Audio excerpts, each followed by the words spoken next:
Bienvenue dans Raconte-moi An-Nour, ta nouvelle série pendant ce mois béni de Ramadan au sein du podcast Coran de ton cœur. Moi, c'est Oustada Zeynep, enseignante et éternelle étudiante du Coran. Cette année, je t'invite à marcher vers la lumière avec Sourate An-Nour. Cette sourate qui éclaire les cœurs, purifie les âmes et nous guide vers la clarté dont nous avons tant besoin face aux défis de notre époque actuelle. Raconte-moi An-Nour, une lumière offerte par Allah pour éclairer ton chemin, une lumière pour éclairer ta vie. أعوذ بالله من الشيطان الرجيم بسم الله الرحمن الرحيم وأنكحوا الأيام منكم والصالحين من عبادكم وإمائكم إن يكونوا فقراء يغنهم الله من فضله والله واسع عليم وليستعفف الذين لا يجدون نكاحا حتى يغنيهم الله من فضله والذين يبتغون الكتاب مما ملكت أيمانكم فكاتبوهم إن علمتم فيهم خيرا وآتوهم مما لله الذي آتاكم ولا تكرهوا فتياتكم على البغاء إن أردنا تحصنا لتبتغوا عرض الحياة الدنيا ومن يكرههن فإن الله من بعد إكراههن غفور رحيم ولقد أنزلنا إليكم آيات مبينات ومثلا من الذين خلوا من قبلكم وموعظة للمتقين. Et mariez les célibataires d'entre vous et les gens de bien parmi vos serviteurs, hommes et femmes. S'ils sont dans le besoin, Allah les rendra riches par sa grâce. Car la grâce d'Allah est immense et il est omniscient. Et que ceux qui n'ont pas de quoi se marier cherchent à rester chastes jusqu'à ce qu'Allah les enrichisse par sa grâce. Ceux de vos serviteurs qui cherchent un contrat d'affranchissement, concluez ce contrat avec eux, et si vous reconnaissez du bien en eux, alors donnez-leur des biens d'Allah qu'il vous a accordés. Et dans votre recherche des profits passagers de la vie présente, ne contraignez pas vos femmes servantes à la prostitution, et si elles veulent rester chastes. Si on les y contraint, Allah leur accordera, après qu'elles aient été contraintes, son pardon et sa rahma. Nous avons effectivement fait descendre vers vous des versets clairs, donnant une parabole de ceux qui ont vécu avant vous et une exhortation pour les pieux. Sourate An-Nour, ayat 32 à 34. Assalamu alaikum wa rahmatullah. Très contente de te retrouver pour la suite de nos épisodes sur Sourate An-Nour, Raconte-moi An-Nour, et on était en train de compléter la dernière loi, on va dire, qu'Allah subhanahu wa ta'ala donne pour le bon vivre ensemble et justement pour servir de prévention à la turpitude dans la société. Donc prévenir la corruption sociétale, le désordre de société, et il nous montre que ça passe par des petites, ou plutôt des petites actions qui ont des grandes conséquences. Donc baisser la paupière, c'est petit, mais ça a une grande conséquence. Et donc Allah subhanahu wa ta'ala continue, et là, tu vois qu'il va en entonnoir. Donc il commence par parler devant quand on est devant les maisons, puis après il parle un peu, il commence à parler dans l'intérieur des maisons, et là, il nous parle de comment justement amener les gens à avoir aussi leur propre maison. Et là, il commence fort, il dit « Wa ankihul ayyama minkum ». Et là, si tu as remarqué, il n'a pas dit « qul », il n'a pas dit « dis-leur ». C'est Allah qui parle directement. Donc ça reprend un ton plus solennel, ça reprend un ton plus... C'est ça, plus solennel, plus grave, dans le sens, les gens, c'est très important ce que je vais vous dire là.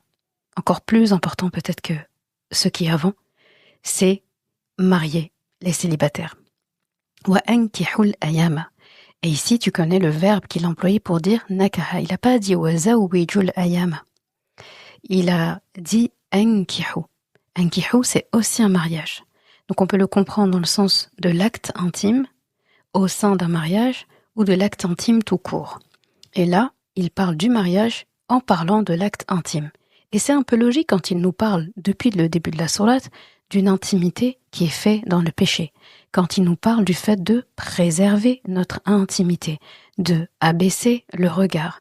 Quand il parle du fait d'abaisser le regard, préserver l'intimité, pour qui? Pour les épouses, pour les époux. Donc là, c'est assez clair. Donc la suite logique ici, c'est de dire, d'accord, en gros, on ne peut pas nous dire d'éviter la turpitude, d'éviter az-zina, de baisser le regard, de préserver notre chasteté, de se couvrir devant tous ces hommes et toutes ces femmes devant qui on ne peut pas découvrir notre chevelure et le reste, et ainsi de suite. Et ne pas rentrer dans l'intimité des gens quand on parle des bouilloutes. Eh bien, ça veut dire quoi? Ça veut dire, je sors pas de chez moi, on a l'impression, finalement, c'est tu restes là-bas, tu bouges pas. Et là, Allah vient en disant, si je te dis de ne pas faire ceci ou de ne pas faire cela, c'est pour t'ouvrir la porte pour que tu fasses quelque chose qui te préservera d'aller vers quoi je t'ai dit de ne pas aller. Et là, il donne une solution claire, nette, simple, efficace. Et il le dit vraiment, il faut le comprendre avec un point d'exclamation, mariez les célibataires. S'il vous plaît, mariez les célibataires. Ceux qui le recherchent du moins, parce qu'il y a des personnes peut-être qui veulent pas se marier, c'est pas une obligation non plus, ça dépend de la situation, de la période. Il faut que ce soit le bon moment, que la personne soit prête. Mais là, il parle des célibataires. Et ici, il dit ayama. Ayama, donc c'est le pluriel de ayimmun. Donc il veut dire célibataire, et ça inclut que ce soit des gens jamais mariés, que ce soit des gens veufs ou des gens divorcés. Donc là, il est assez clair en fait. Il dit mariez vos jeunes. Wa ankihul ayama minkum. Et ce qui est beau, c'est qu'il ne s'adresse pas aux gens qui doivent se marier. Il ne s'adresse pas aux célibataires. Il s'adresse à ceux qui ont autour d'eux des célibataires. Il appelle à la responsabilité. Tu te rappelles, à la fin de la ayah de la dernière fois, j'avais parlé de cette notion de solidarité qu'Allah appelle en disant « Watubu ilallahi jami'an ayyuhal mu'minun » Vous êtes un groupe, vous êtes tous ensemble, vous devez vous soutenir tous ensemble dans ça. Vous êtes une communauté. C'est vous, en fait, qui portez. Et là, il continue dans cette logique. En gros, vous pouvez pas rester indifférent et comme ça à ceux qui ne sont pas mariés. Parce que vous, si vous êtes marié, vous êtes tranquille dans votre foyer, ou vous ne voulez plus vous marier, ou bien vous êtes séparés, peu importe, mais vous êtes dans votre tranquillité, en fait, vous avez une part de responsabilité dans ce qui se passe autour de vous. Parce que le musulman, la musulmane, c'est lui, sa famille, la société, la Ummah. Il peut pas réfléchir que pour lui et dire ma famille, ça m'intéresse pas, c'est que moi. Il ne peut pas penser qu'à sa famille et s'oublier et oublier la Ummah, et il ne peut pas être tout le temps avec la Ummah, tout le temps à la mosquée, tout le temps en train d'aider, tout le temps dans les assauts et délaisser sa famille et se négliger lui. Donc il y a un équilibre. Et là, quand il dit mariez les célibataires parmi vous, ça veut dire en fait tu ne dois pas penser qu'à toi. Tu ne dois pas, s'il y a une opportunité, tu sais que deux personnes peuvent matcher, tu sais que tu peux faire quelque chose, et tu dis, moi je veux pas prendre de responsabilités, je veux pas prendre des risques, etc. Et je trouve que c'est très utile de parler de cette ayah, encore plus aujourd'hui, parce que ça c'est quelque chose qui se faisait beaucoup plus souvent avant. Marier les gens, proposer, les accompagner. Parce que quand on dit marier, c'est pas seulement présenter les gens, c'est aussi les préparer au mariage en fait. Et là, aujourd'hui, de plus en plus, bon, il y avait une période où, là ça va peut-être un peu mieux, mais il y avait une période où les gens ne présentaient quasiment plus les autres pour le mariage. Parce que on veut pas prendre de risques, parce qu'en fait, j'ai peur que ça retombe sur moi, on va dire que c'est moi qui l'ai présenté, si ça se passe pas bien, c'est moi qu'on va voir. À la fin, les gens, j'ai envie de dire une chose. On est des responsables, on n'est pas des bébés, on n'est pas des petits gamins. Ok ? C'est des adultes qui peuplent cette terre et qui éduquent les enfants. Donc on agit en adulte responsable. Quelqu'un à qui on a présenté une personne, on la contraint pas. C'est à elle de prendre sa décision. Souvent les personnes qui demandent, c'est vrai qu'ils demandent à chaque fois qu'on leur présente des gens, c'est eux qui font la démarche, on leur présente des gens, et quand ils ne sont pas contents, ah mais pourquoi tu m'as présenté celui-là? Mais est-ce que je t'ai forcé en fait? Après, les personnes qui présentent doivent être intelligentes aussi. Si, avant de prendre la responsabilité de présenter quelqu'un, la personne à qui tu la présentes, bah, potentiellement tu la connais. Tu connais ses limites, tu sais ce qu'elle peut pas faire, ce qu'elle aime pas. Donc fonce pas en lui disant bon, je crois qu'il y a lui, vous devez matcher, vous êtes de la même région, ou bien je sais pas, ou bien il cherche juste à se marier, tu cherches à te marier et on se pose pas de questions, tiens. Non, faut être intelligent. T'as remarqué intelligence émotionnelle. Depuis le début de la sourate, c'est un peu ça. L'intelligence émotionnelle. On sait. Et si on sait pas, aujourd'hui, il y a des possibilités. Tu peux aller à certaines rencontres où ils organisent ça de manière intelligente, comment aider les gens à rencontrer d'autres personnes.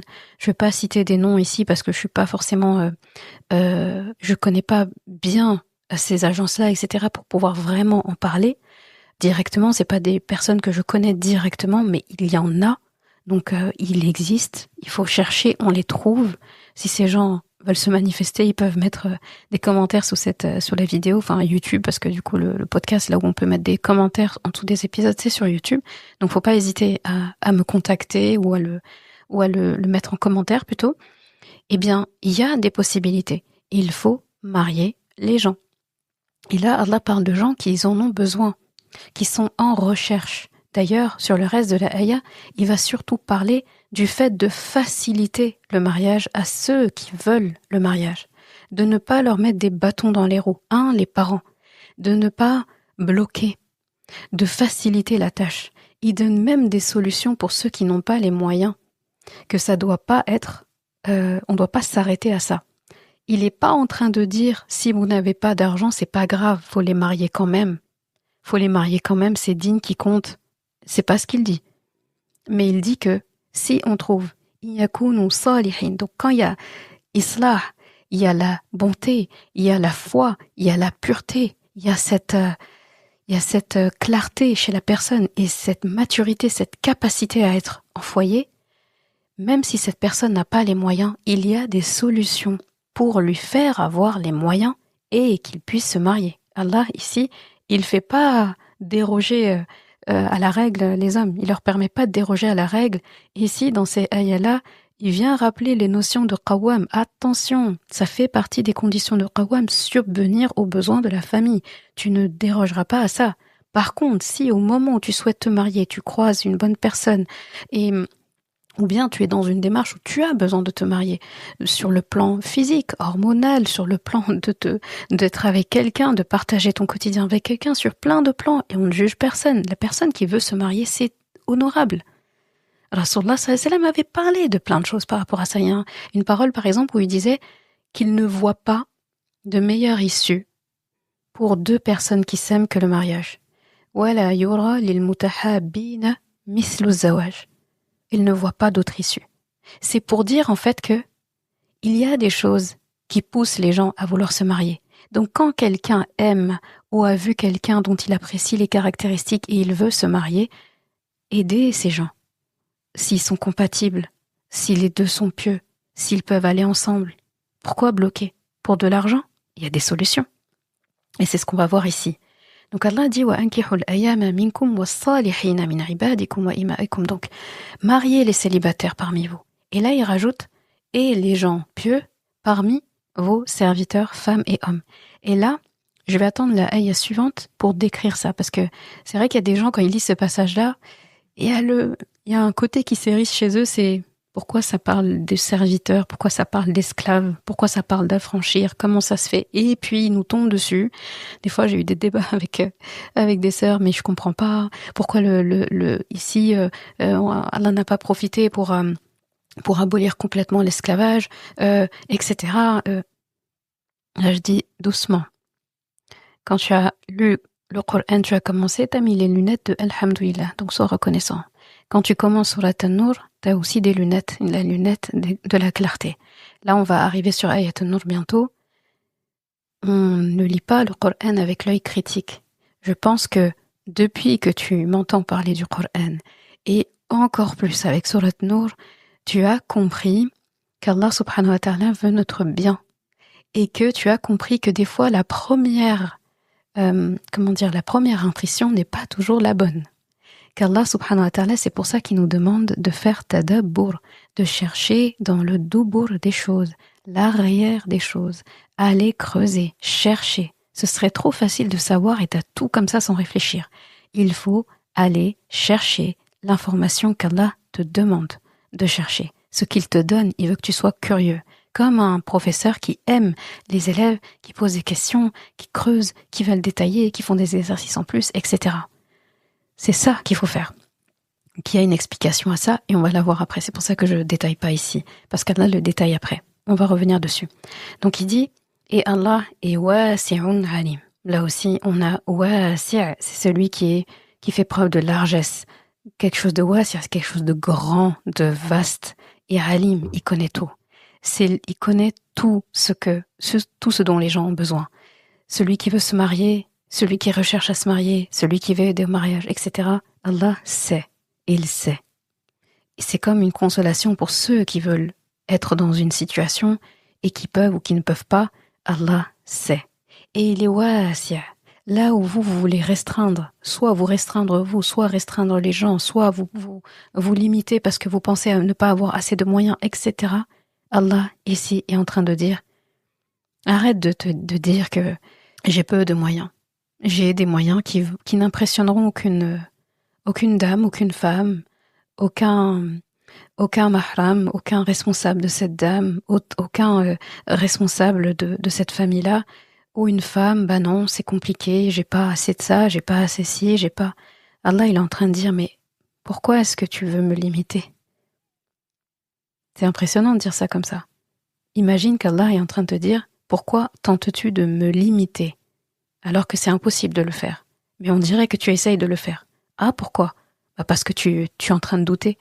Tu es en train de dire que tu n'es pas assez bien pour te marier ou l'autre n'est pas assez ceci ou tu n'as pas assez cela. C'est ce que tu es en train de dire. Tu es en train, en pensant te limiter, tu tentes de me limiter. Parce que tout est possible pour moi. Alors pourquoi est-ce que ce que tu devrais pas faire, c'est demander ? Allah, dans la sourate, il a dit qu'il est Sami'un Alim.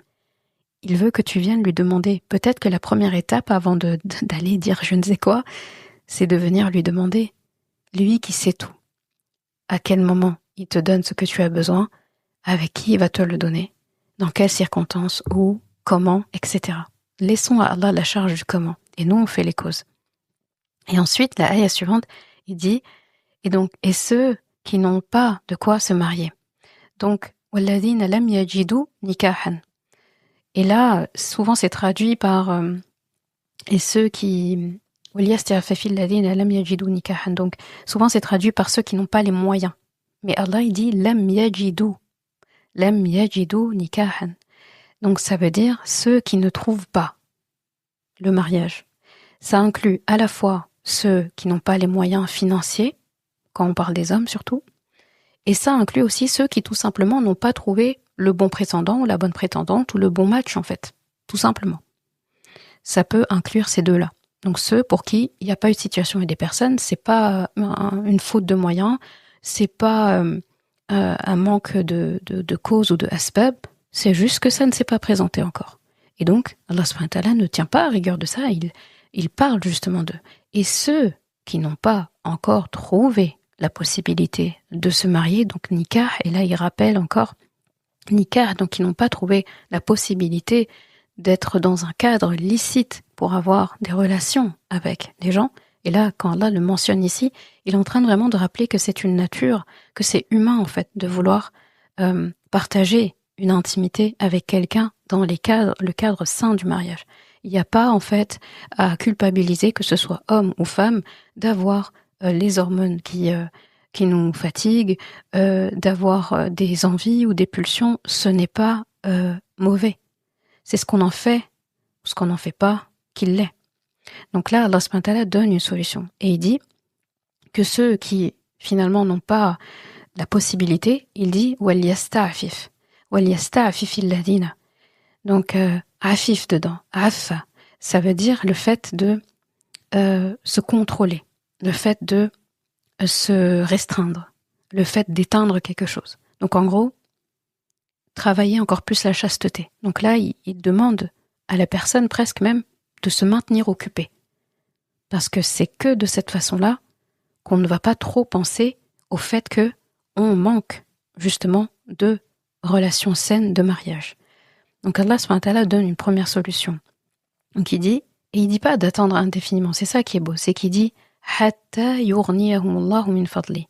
C'est pour ça que beaucoup de savants disent que Allah subhanahu wa ta'ala parle peut-être même plus ici des moyens financiers, mais pas seulement, parce que Rina, c'est pas seulement les moyens financiers, ça fait partie du risque, ça fait partie du fait d'avoir quelqu'un dans sa vie, ça fait partie de nos richesses. Donc, Allah dit jusqu'à ce qu'Allah les enrichisse par sa grâce. Quand il dit ça, ça veut dire que ça va arriver. C'est ça qu'on doit comprendre de cette ayah. Ça veut dire ça finira par arriver. Mais d'ici là, ce que je te demande, maintiens-toi occupé, trouve des solutions pour ne pas souffrir de ton état. Ça peut être, quand on dit maintien occupé, il y a plein de possibilités. Ça peut être dans le travail, ça peut être dans le fait de s'investir pour la communauté, ça peut être aussi le fait de s'investir dans sa famille, si on a des frères et sœurs, les parents, etc. Ça peut être le fait de travailler sur soi, apprendre encore plus sur soi, travailler son intérieur. On parle de devenir la meilleure version de soi. Eh bien là, ça fonctionne, il faut le faire. Il faut utiliser ce temps à bon escient. Le temps de célibat n'est pas un mauvais temps, même pour une personne qui va beaucoup se marier. C'est très important, je l'avais déjà dit avant, il faut utiliser ce temps qui est du temps en or pour faire des ajustements, pour se connaître davantage, parce que celui qui se connaît davantage son Rabb, Allah subhanahu wa ta'ala, et donc peut mieux l'adorer. Eh bien, prendre le temps de mieux se connaître, de mieux s'ajuster, c'est pas forcément évident à faire quand il y a quelqu'un d'autre dans notre quotidien. Ça veut pas dire qu'avec cette personne, on n'apprend pas et on s'améliore pas. On va le faire d'une autre façon parce qu'on est confronté à un autre être humain et donc du coup, on met en application des situations qu'on n'aurait pas pu vivre si on était tout seul. C'est facile d'être tout seul quelque part. Il y a une difficulté, il y a une facilité. De la même façon, être avec quelqu'un, c'est facile et en même temps, c'est pas facile toujours. Dans la vie, on peut pas tout avoir. Ça, c'est le paradis où ce sera tout le temps facile et bien. Qu'on soit avec quelqu'un ou seul. Et au paradis, Allah subhanahu wa ta'ala dit que personne ne sera seul. Il y aura que des couples. Donc, c'est normal que sur Terre, les gens aient envie de l'être, parce que c'est comme quelque chose qu'Allah nous a mis dans notre ADN et qui fait que même au paradis, on va y penser, ça veut dire que finalement, c'était toujours là. Donc, il dit que il faut patienter jusqu'à ce qu'Allah déclenche le risque et déclenche sa grâce sur ces personnes-là. Et là, il va parler de ce dont je voulais parler. Il dit, et ceux qui... Et là, il va passer beaucoup de temps à parler des serviteurs, des esclaves à l'époque. C'est important de poser le contexte ici. Donc, à l'époque, on le sait, avant même que l'islam arrive, c'était commun d'avoir des esclaves, femmes et hommes. Comme tu sais, le Coran, quand il vient pour arrêter quelque chose, il le fait jamais radicalement comme ça. À part le shirk, d'adorer des idoles, etc., où l'islam est venu spécialement pour ça, eh bien, que ce soit l'alcool, est-ce qu'il y a plus grave que l'alcool ? Que ce soit l'alcool, que ce soit d'autres prescriptions, etc., ça a été progressif. C'est pour ça que tu vas avoir des ayats dans le Coran où Allah dit « N'approchez pas la prière en étant en état d'ivresse ». Quelqu'un qui lit ça, il peut dire, donc ça veut dire qu'en dehors de la prière, on pourrait être ivre, donc ça veut dire que l'alcool est autorisé. Un peu plus loin, dans un autre passage, il va parler clairement et dire que vous est interdit l'alcool, la viande de porc, etc., etc., tout ce qu'il va citer comme interdit alimentaire. Et là, il va dire, فَهَلْ أَنْتُمْ مُنْتَهُونَ, il va dire, avez-vous terminé? Comme pour dire, bon, maintenant, vous avez suffisamment travaillé votre foi, vous êtes suffisamment prêts, vous avez compris la nuisance de ça. Est-ce que vous avez terminé maintenant? Et à la révélation de ces ayats, les musulmans, c'était tellement évident pour eux, ils se sont mis à renverser leur jarre d'alcool dans les rues. Et ça a mis du temps avant que ce soit interdit. C'est comme le hijab. Il est intervenu des années après le début de la révélation de l'islam, une dizaine d'années. C'était pas tout de suite. Donc là aussi, c'est une façon d'être plus doux et avoir plus de rahma envers les sœurs qui ne le portent pas encore, qu'Allah leur accorde. Parce qu'en fait, les premiers musulmans ne l'ont pas porté tout de suite. On les a préparés. Donc imagine quelqu'un par exemple qui n'a pas grandi dans un foyer, on l'a sensibilisé à ça, donc c'est, on va dire, un musulman en construction, un peu comme nous tous, et là, tac, hijab. Cette personne, en fait, si déjà elle ne prie peut-être pas correctement, ou bien elle prie, mais il y a plein de circonstances qui font que elle ne porte pas encore. Quelqu'un qui est ancré et qui est solide dans sa foi va le porter. Donc il faut peut-être plus aider les gens dans ce sens-là, plutôt que de les forcer à mettre un hijab, ou de les pointer du doigt. Il faut peut-être commencer par ce qui va les amener au hijab, et sans contrainte. Eh bien, ici, c'est pareil pour ce qu'on qualifie d'esclavage, qui est quelque chose, bien sûr, qui est immonde. Aujourd'hui, on va dire que c'est plus ou moins aboli, parce qu'il y a encore malheureusement des pays qui le pratiquent, et il y a beaucoup de pays qui le pratiquent, et il faut juste rajouter le mot moderne derrière. L'esclavage moderne existe, dans plein de sens du terme, il y en a. Des hommes qui soumettent des femmes, les proxénètes par là, ceci, cela, et il y en a en fait. Donc, s'offusquer que le Coran est en train de montrer progressivement comment se défaire de l'esclavage de l'époque qui n'existe plus aujourd'hui, alors qu'aujourd'hui, l'esclavage moderne qui est là, il est vraiment répugnant, moi, j'arrive pas à comprendre. Il faut juste prendre le temps d'écouter. Et regarde comment Allah subhanahu wa ta'ala parle des gens qui sont censés être des serviteurs et soumis à l'esclavage. Il dit, donc, quand il parle des serviteurs ou des servantes, il va dire ma malakat aymanukum. Cette façon de les qualifier, tu l'as vu plusieurs fois dans le Coran. Et ça a été le cas quand Allah subhanahu wa ta'ala aussi a parlé des personnes devant qui une femme peut se découvrir. Donc les esclaves parmi les femmes, bien sûr, on ne parle pas des hommes, elle dit ma malakat aymanuhun. Donc ayman, ça veut dire la droite. C'est comme si littéralement, si on devait traduire, c'était et ceux que votre main droite tient ou possède. Quand on parle de main droite ou de droite, tout ce qui est droit, il y a une notion de pureté, il y a une notion de piété, il y a une notion de quelque chose qui est droit et qui est bon. Donc déjà, il faut partir de là. Et donc, quand Allah subhanahu wa ta'ala cite ça, d'accord, quelque chose qui est droit, c'est une manière en fait de montrer que c'est des gens dont on prend soin. Ce sont des gens qu'on aide. C'est des gens à qui qu'on traite avec dignité. Donc au moment où Allah subhanahu wa ta'ala dit ça, il parle de ceux qui ont encore des esclaves. Il a conscience que c'est quelque chose qui était profondément ancré dans la société et qui pouvait pas enlever, ça faisait vraiment partie de la culture, des mœurs, c'était normal. Peut-être même les esclaves eux-mêmes, en fait, ont vécu comme ça, sont nés comme ça, et de génération en génération, ils étaient comme ça, et c'est la normalité. S'il avait aboli ça d'une manière sèche, directement, qu'est-ce qui se passe ? On va avoir des milliers de serviteurs qui vont être livrés à eux-mêmes, qui n'auront ni emploi, ni toit, ni richesse.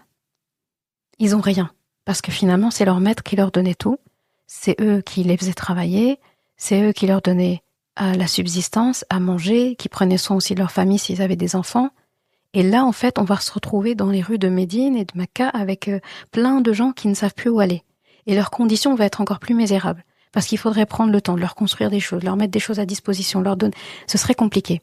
Donc ce qu'Allah a fait est très ingénieux. C'est qu'il a éduqué d'abord. Il a commencé par éduquer les musulmans dans leur mentalité. Avant de les affranchir complètement, ce qu'il leur a appris à faire, c'est de bien les traiter. Et donc c'est pour ça qu'il a interdit ici à ceux qui possèdent, donc entre guillemets, des femmes servantes, de les contraindre à la prostitution, parce que c'est quelque chose avant l'islam qui se faisait. Donc non seulement le maître possédait des esclaves, et en plus donc les hommes, il les utilisait donc pour travailler, etc. et tout, les femmes aussi pour travailler, mais en plus il gagnait de l'argent sur elles en donc les forçant à se prostituer. C'était quelque chose qui a tellement irrité Allah subhanahu wa ta'ala qu'il l'a cité ici. Et là, il le dit à des croyants. Ils sont censés avoir dépassé ça. On sait qu'ils ne font plus ça. Mais Allah, en appuyant ici, non seulement il humilie ceux qui continuent de le faire parmi les non-croyants, d'accord, donc les koufars, etc. Et en plus, il vient encore appuyer que la femme a une dignité. Et là, je pense que ce message-là où il parle de prostitution, de femmes qu'on contraint, dont on use les corps, Il parle peut-être certainement plus des époques qui vont venir après. C'est la révélation de ces ayats, donc aujourd'hui, qu'à l'époque. Donc quand on lit ces ayats, on ne doit pas être en train de se dire mais pourquoi esclave, mais pourquoi ceci, cela. On doit plutôt se dire comment est notre société aujourd'hui. Est-ce que ce qui est dans cette ayah, c'est pas ce qui se passe aujourd'hui? Est-ce qu'il n'y a pas encore des milliers, peut-être même plus de femmes qui sont contraintes? Des réseaux d'enfants, de femmes, d'hommes, etc. où en fait on les exploite contre leur gré. Allah il parle ici de gens qui sont contraints. Là il a donné les définitions de qu'est-ce qu'un VIOL et tout ça. On dit ça quand c'est dans la contrainte, ça fait partie quand tu regardes le code pénal, le code civil, etc. La définition qu'on donne pour qualifier d'un VIOL, dedans il y a la contrainte. Qu'est-ce qu'Allah dit ici? La contrainte. Il dit ne les contraignez pas. Et il a tellement de rahma. Il sait que ces femmes-là qui seront contraintes, elles sont impuissantes face à ces personnes-là. Qu'est-ce qu'il dit? Si elles n'ont pas eu le choix et qu'elles ont été contraintes, qu'elles ont été forcées, qu'elles n'ont pas pu se défendre ou se débattre, Allah dit qu'il est min ba'di ikrahihinna et dit qu'il est Ghafurur Rahim. Il leur écrira pas ça comme un péché. Il les pardonne. Dans cette ayah, on voit qu'il les pardonne. Dans cette ayah, on voit que les femmes aujourd'hui qui sont contraintes de ça, sur lesquelles il y a eu des conséquences après, soit elles ont eu un enfant, elles ont développé des maladies, etc., qui viennent encore plus appuyer le fait que, déjà, elles sont victimes, elles ont subi une injustice, et en plus de ça, donc déjà on les pointe. On est dans une société aujourd'hui où la victime, c'est elle qu'on pointe du doigt. Si en plus de ça, elle a eu des conséquences désastreuses de ça, soit mariée à un enfant qu'elle n'a pas désiré, ou bien la personne continue de l'exploiter, ou elle développe des maladies, ou elle déprime, ou dans des cas extrêmes elle se suicide, c'est horrible. Et ça, Allah est venu le dire ici, il vient de parler de ça. Qui êtes-vous pour contraindre? Et là, il parle même pas aux hommes. T'as remarqué les hommes qui font ça, qui les contraignent. Il a pas dit, et si ils les contraignent, eh bien Allah est dur en châtiment. C'est comme s'il avait mis la personne de côté, la personne qui s'est permise d'exploiter ces femmes. Comme pour dire, toi, ton compte, on va le régler Yawm al-Qiyamah. J'ai même pas besoin d'étaler trop ton cas parce que depuis le début de la sourate, je parle de qu'est-ce qui va vous arriver. Donc, il les laisse, et là, il s'adresse à ces femmes directement. Il s'adresse au sujet de ces femmes. Il a dit, si elles sont contraintes, il parle pas de ces hommes, et il dit, après leurs contraintes, Allah est pardonneur. Et il est plein de rahma pour elle. Là, il est en train de nous dire, quand il y a des problèmes comme ça, quand il y a des victimes, quand il y a eu ce genre d'injustice, arrêtez de mettre le curseur sur pointer la victime du doigt. Ce que vous devez faire, la victime, ce qu'elle a besoin, c'est d'être reconnue, d'être consolée, d'être rassurée et de l'aider à se reconstruire. En une ayah, juste sur ce petit bout d'ayah, Allah subhanahu wa ta'ala fait tout ça. Il reconnaît le statut de victime, il console, il pardonne et il aide la personne à aller de l'avant. Là, on a une masterpiece, on a vraiment un chef-d'œuvre c'est même pas, je vais même pas réduire ça à masterclass qui est à côté, c'est rien par rapport à ce que Allah est en train de nous délivrer ici. Il parle de notre époque là, c'est clair et net. Dans une ayah où il parle de marier les gens. Donc, pour revenir à ce que je disais par rapport à l'esclavage, Allah subhanahu wa ta'ala, quand il parle de malakat aymanuhum, il transmet, il enseigne aux musulmans, l'esclavage effectivement est aboli, mais ne les lâchez pas comme ça dans la nature. C'est comme s'il disait que il faut abolir de manière intelligente. En gros, il faut les aider à se reconstruire. Il faut les aider à la réinsertion. Il faut les aider à développer du capital, puis les affranchir, de façon à ce qu'ils puissent se marier et fonder leur foyer. Donc là, c'est très beau, parce que vraiment, ces ayahs-là, on voit qu'il y a de la solidarité, il y a de l'amour dans la communauté, de la compassion, de l'humain, bon sang, de l'humanité, tout simplement de l'humanité. Chez toutes les catégories sociales, on a besoin que notre communauté soit bien, pour que nous aussi, nous soyons bien. Et là, dans cette ayah, Allah, il fait complètement ça. Donc il a parlé de ceux Donc là, je me suis concentrée sur la qualité de la personne qui est en train de parler, son statut plutôt, donc de servant. Donc ça, c'est expliqué. Maintenant, ça peut être intéressant quand il dit ceux qui n'ont pas de quoi se marier, qui cherchent à rester chastes, Allah va leur donner de la subsistance. Et il dit que ceux qui cherchent un contrat d'affranchissement, donc qui cherchent à se réinsérer, qui cherchent à se dépatouiller et vivre pour eux-mêmes, eh bien, il dit concluez avec eux ce contrat. Aidez-les, en fait. Et il ne se contente pas de ça. Il dit si vous reconnaissez un bien chez eux. C'est-à-dire si c'est des gens qui sont aptes dans la société, ils sont salih, ils sont capables de se débrouiller tout seuls, laissez-les partir. Aidez-les. Et il dit pas seulement ça, il dit donnez-leur des biens qu'Allah vous a donnés, comme pour rappeler que ce qu'Allah t'a donné, c'est lui qui te l'a donné, c'est pas à toi. Donc prends de ce que je t'ai donné pour donner à un autre serviteur à moi, à qui j'ai envie de donner. Donc donne-leur. Vous devez pas les laisser partir comme ça. Limite, donnez-leur même du travail. Donnez-leur des choses à faire. Donc, clairement, cette ayah, je l'aime beaucoup, parce que elle vient nous rappeler, comme la ayah précédente avec le fait de marier les célibataires, qu'en fait, chaque membre de cette Oumma a une part de responsabilité, a une action forte à mener. Et il n'a pas besoin de beaucoup d'arsenal. On regarde juste autour de nous, il y a des gens qu'on peut épauler. Et nous aussi, les gens peuvent nous épauler. Faut arrêter avec cette gêne, ou bien ce chacun pour soi, ou bien vous savez, cette pudeur mal placée là qui font qu'on ne dit pas les choses. Il y a des personnes qui veulent se marier, sont gênées même de signifier ça à leur entourage, ou de le dire, comme si c'était quelque chose de mauvais ou de sale, alors que c'est même un acte d'adoration de vouloir se marier pour se préserver, pour adorer Allah à deux, pour compléter la moitié de la foi, comme Rasulullah sallallahu alayhi wa sallam en a parlé. Pourquoi en fait ne pas les encourager? Au contraire, quelqu'un qui a cette maturité-là, c'est bien. Après, les gens qui cherchent à se marier pour faire souffrir le fils ou la fille de Adam alayhi salam, ça c'est autre chose.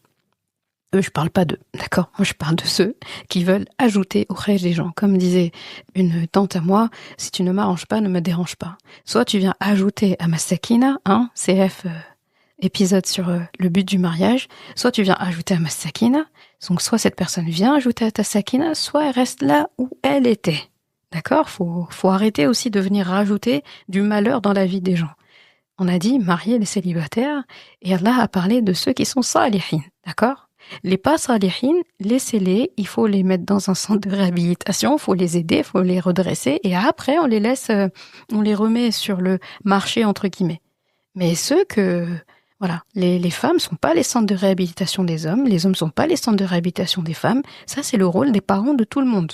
Chacun, ses parents, il règle les choses avec ses parents. On n'a pas besoin on n'est pas là pour éduquer, en fait, un adulte grand qui marche sur ses deux jambes. On n'éduque pas des gens qu'on n'a pas portés dans notre ventre, en fait. D'accord? Donc, fallait le dire, ça. Parce qu'attention, parce que les gens, il y a des personnes, quand ils disent cette ayah, c'est, voilà, faut me marier. Est-ce que t'es mariable? Femme ou homme, les deux. Est-ce que t'es mariable? Voilà, tu veux aimer, est-ce que t'es aimable? C'est aussi simple que ça. Et ce passage, il ne peut pas ne pas me faire penser à quelqu'un. Normalement, ça doit te faire penser aussi à quelqu'un. Un grand homme qu'on aime tous et à qui on rend hommage parce que l'année dernière, on a passé tout le Ramadan avec lui dans la série. Raconte-moi Al-Qasas, et c'est Moussa alayhi salam. Le prophète Moussa alayhi salam qu'on aime tant. Et il faut parler de son cas, on va pas parler de toute son histoire, mais juste de cette partie-là qui me fait penser à ces ayahs. Moussa alayhi salam, au moment où il quitte l'Égypte et qu'il se dirige vers Madian, le pays Madian, ou ville, eh bien, il est recherché en Égypte. Il est wanted, c'est la personne à abattre. C'est quelqu'un de noble, de rang noble, un prophète en devenir. Il est seul, il n'a pas de famille. Il n'a pas de famille pour attester à qui que ce soit de sa bonne conduite et de ses bonnes mœurs. Il n'a personne pour le défendre ou pour dire « oui, c'est quelqu'un de bien ». Personne pour le présenter. Il n'a pas de travail. Il n'a pas de bien. Et il n'a pas de toit. Il vient de Israël. Et en plus, il se dirige vers une autre contrée qui sont des Arabes. Donc potentiellement, ce qu'on voit, c'est qu'il va se marier avec une autre culture. Là aussi, c'est un truc que j'ai pas détaillé. Mais tu vois qu'Allah, dans les ayats où il parle de marier les gens, il n'a pas parlé de toutes ces conditions que les gens y mettent aujourd'hui. Il faut que ce soit la même origine, il faut que ce soit de la même ceci, cela, il faut de la compatibilité de manière générale. Si tu as besoin de quelqu'un qui a tel niveau intellectuel, qui aime ceci, cela, c'est important. Mais tu peux vouloir aussi quelqu'un d'une culture en particulier et rester dans sa culture, c'est pas un péché, hein, d'accord? Mais refuser le mariage de deux personnes qui sont de cultures différentes, qui matchent parfaitement, et des parents, par exemple, qui leur refusent ça, parce qu'il n'est pas de l'origine que je veux qu'il soit, là, c'est compliqué. Et là, ces gens n'ont pas facilité le mariage. Et aujourd'hui, on vit à une ère où tout le monde est mélangé, tout le monde vit ensemble, tout est cosmopolite. Comment on peut exiger des gens de rester absolument dans leur culture?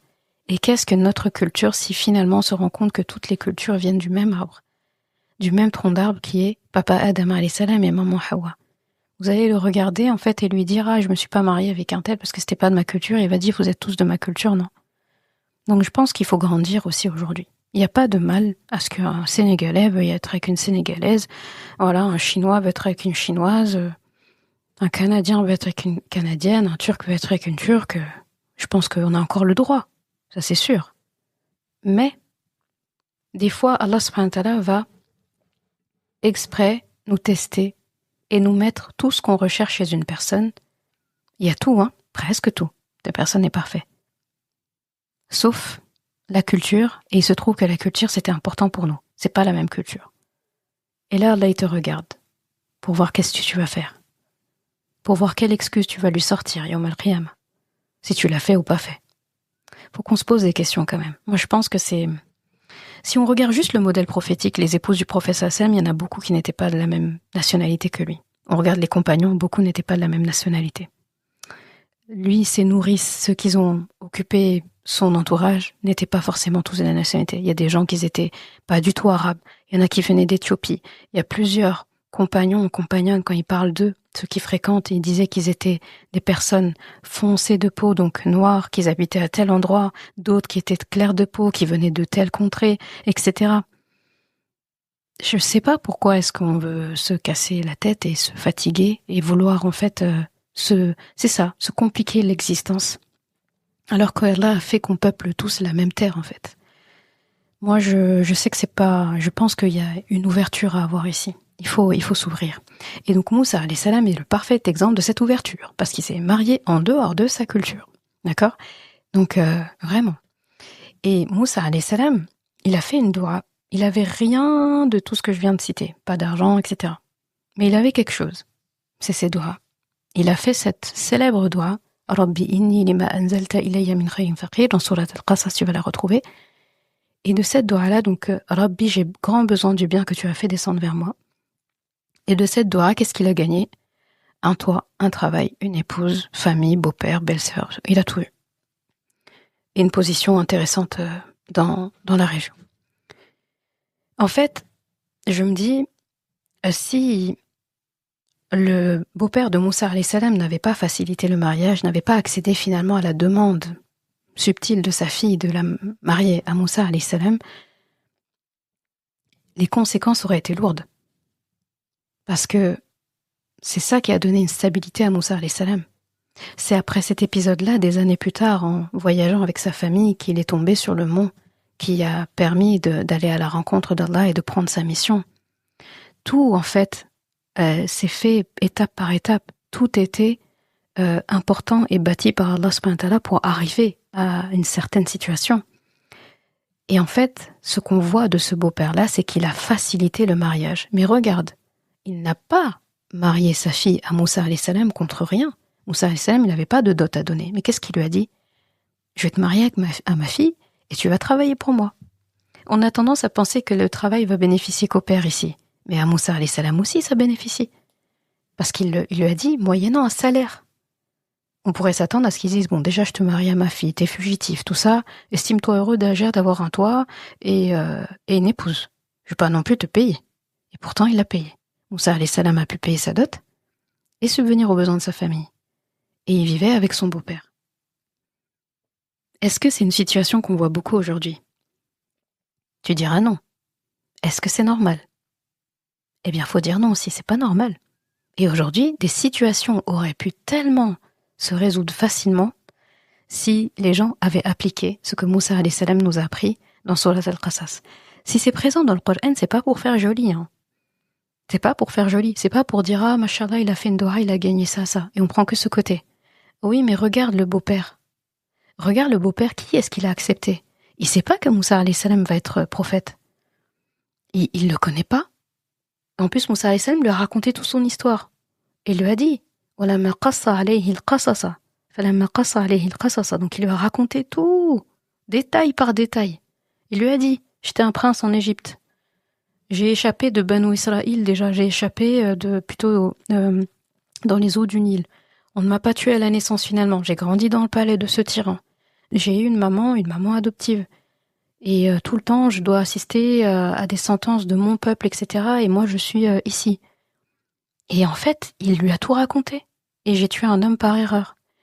J'ai voulu le défendre et en fait, j'ai voulu défendre l'autre et voilà. Et il se trouve finalement que celui que j'ai défendu, c'était un semeur de troubles et c'est lui-même qui m'a presque dénoncé.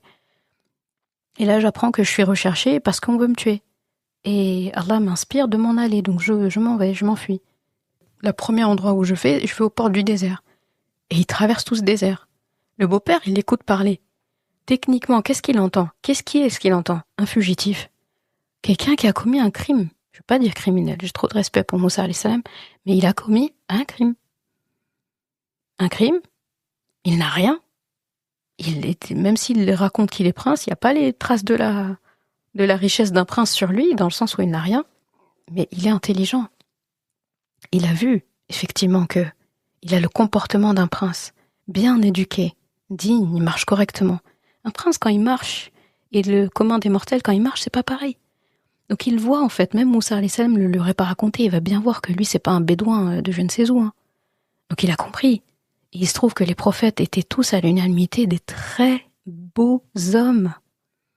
Et en tête, Youssouf alayhi salam, comme on sait, des très beaux hommes. Donc déjà, ça se voit que c'est pas quelqu'un qu'on croise tous les jours.